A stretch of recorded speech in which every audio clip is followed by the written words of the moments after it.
విజయవాడలో మీటింగ్ ముగించుకుని ఒకసారి రాజమండ్రి వచ్చేస్తున్నాను. నేను డ్రైవ్ చేస్తున్నాను. అప్పుడప్పుడు డ్రైవ్ చేయడం అంటే చాలా ఇష్టం నాకు.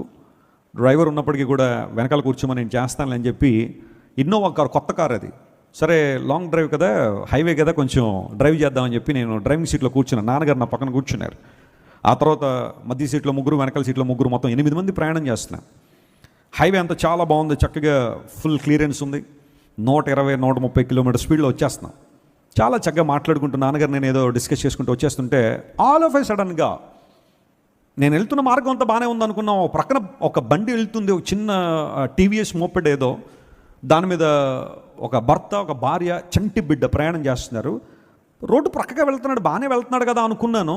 మా వెహికల్ దగ్గరకు వచ్చేసరికి మరి ఏమనిపించిందో అతనికి, రోడ్డు క్రాస్ చేయడానికి అడ్డంగా వచ్చేసాడు రోడ్డుకి. నా లైఫ్లో ఫస్ట్ టైం యాక్సిడెంట్ చేసి ఉంటే ఆ రోజు 3 ప్రాణాలు గాల్లో కలిసిపోయిన ఆ రోజు 3 చంపేసింది. నేను నిర్ణయం తీసుకోవడం పెద్ద టైం లేదు, ఏం చేయాలో అర్థం కాని పరిస్థితి, ఎటు వెళ్ళాలో తెలియదు. కంపల్సరీ 99.9% ఖచ్చితంగా వాళ్ళు హిట్ చేయాల్సిందే.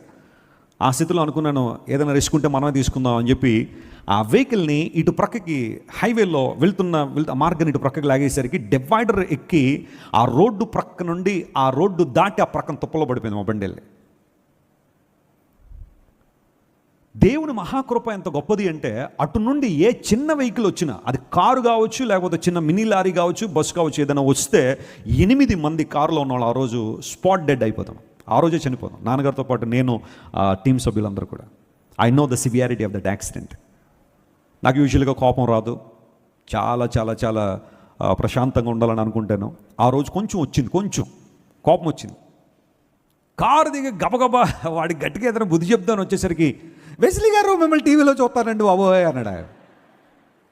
ఇంకేముంటుంది కోపం, పెనం మీద పడి నీళ్ళగా ఆవిరైపోయింది కోపం అంతా.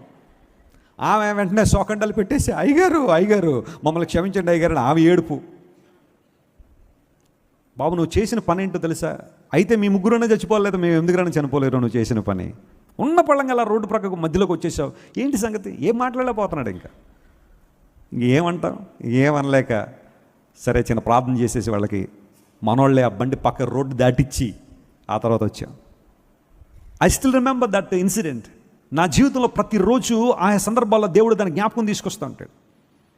ఇది దాదాపు 2009లో, ఇప్పుడు 2009-10 ఆ సందర్భంలో జరిగింది. ఒకవేళ ఏదైనా జరిగి ఉంటే ఇప్పటికే 15 సంవత్సరాలు. కానీ దేవుడు తన రెక్కల నీళ్ళలో భద్రపరిచి ఆ సివియర్ యాక్సిడెంట్ నుండి, భయంకర యాక్సిడెంట్ మనల్ని తప్పించి ఈరోజు తన సేవలో దేవుడు వాడుకుంటున్నాడు. God is our protector.